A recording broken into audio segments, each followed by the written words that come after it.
Assalamualaikum warahmatullahi wabarakatuh.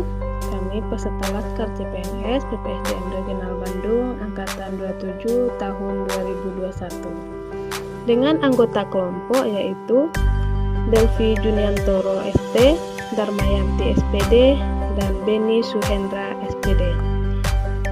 Kali ini kami akan membuat tugas yaitu tentang desain dan mapping implementasi WOG di era transformasi digital.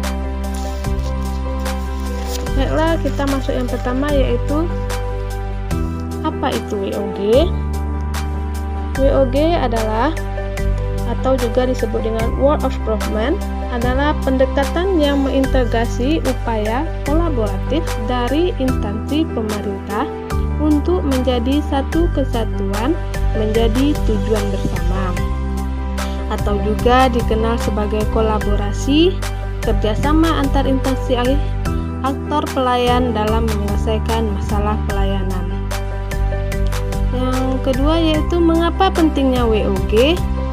Beberapa alasan mengapa WOG sangat penting dan harus mendapatkan perhatian pemerintah, yaitu yang pertama yaitu alasannya faktor eksternal. Faktor eksternal adanya dorongan publik dalam mewujudkan integrasi kebijakan, program pembangunan dan pelayanan sehingga penyelenggaraan pemerintah yang lebih baik dapat tercipta. Alasan yang kedua yaitu faktor internal. Faktor internal terdapat fenomena ketimbangan kapasitas sektoral sebagai akibat dari adanya nuansa kompetensi antar sektor dalam pembangunan. Alasan yang ketiga yaitu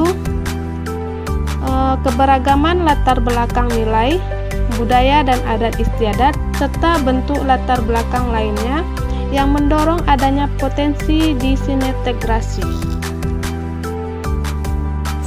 Adalah cara melaksanakan WOG.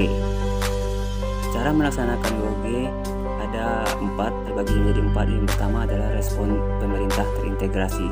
Selanjutnya adanya kolaborasi, koordinasi, dan sinergitas di antara lingkungan pemerintahan. Selanjutnya jenis-jenis WOG. Praktek WOG dalam pelayanan publik dilakukan dengan menyatukan seluruh sektor yang terkait dengan pelayanan publik. Jenis pelayanan publik ini dikenal yang dapat didekati oleh pendekatan WOG adalah yang pertama, pelayanan yang bersifat administratif. Pelayanan publik yang menghasilkan sebagai produk dokumen resmi yang dibutuhkan warga masyarakat. Dokumen ini meliputi KTP, status kewarganegaraan, status usaha, surat kepemilikan, ataupun penguasaan atas barang. Yang kedua adalah pelayanan jasa. Pelayanan yang menghasilkan berbagai bentuk jasa yang dibutuhkan warga masyarakat, seperti kesehatan, ketenagakerjaan, pendidikan, perhubungan, dan lainnya. Yang ketiga, pelayanan barang. Pelayanan yang menghasilkan jenis barang yang dibutuhkan oleh masyarakat seperti jalan, perumahan, jaringan telepon, listrik, air bersih, dan seterusnya. Yang keempat, pelayanan regulatif. Pelayanan melalui penegakan hukuman dan peraturan perundang-undangan maupun kebijakan publik yang mengatur sendi-sendi kehidupan masyarakat. Selanjutnya adalah pola pelayanan publik. Adapun berdasarkan polanya, pelayanan publik dapat dibedakan menjadi 5 macam. Pola pelayanan masing-masing diurutkan sebagaimana berikut ini. Yang pertama yaitunya pola pelayanan teknik fungsional. Suatu pola pelayanan publik yang diberikan oleh suatu instansi pemerintah sesuai dengan bidang tugas, fungsi, dan kewenangannya. Yang kedua, pola pelayanan satu atap. Pola pelayanan yang dilakukan secara terpadu pada suatu instansi pemerintah yang bersangkutan sesuai kewenangan masing-masing. Yang ketiga, pola pelayanan satu pintu.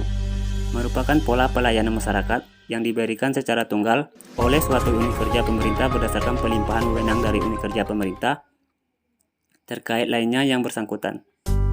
Yang keempat adalah pola pelayanan terpusat.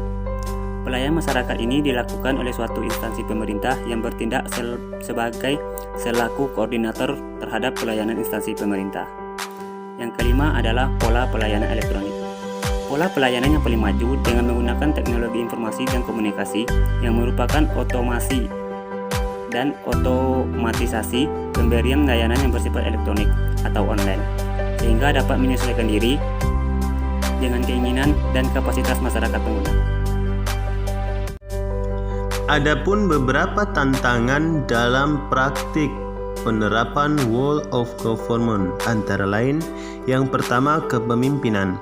Kepemimpinan menjadi salah satu kunci penting dalam pelaksanaan WOG. Yang kedua, sumber daya manusia dan institusi. Kapasitas sumber daya manusia dan institusi-institusi yang terlibat dalam WOG tidaklah sama. Perbedaan kapasitas ini bisa menjadi kendala serius dalam penerapan WOG. Misalnya, mendorong terjadinya merger atau akuisisi kelembagaan, di mana terjadi penggabungan sumber daya manusia dengan kualifikasi yang berbeda. Dan yang ketiga, nilai dan budaya organisasi. Seperti halnya sumber daya manusia dan institusi, nilai dan budaya organisasi juga bisa menjadi kendala manakala terjadi upaya kolaborasi sampai dengan penyatuan kelembagaan. Selanjutnya, ada beberapa implementasi Whole of Government yang sudah diterapkan di Kabupaten Kuantan Sengingi. Yang pertama, BPJS dan NPWP online. Yang kedua, Smart Kuansing. Yang ketiga, e-kinerja. Dan yang keempat, e-pendapatan. Demikianlah pemaparan mind mapping tentang WOG di Kabupaten Kuansing yang dapat kami sampaikan. Sekian dan terima kasih. Wassalamualaikum warahmatullahi wabarakatuh.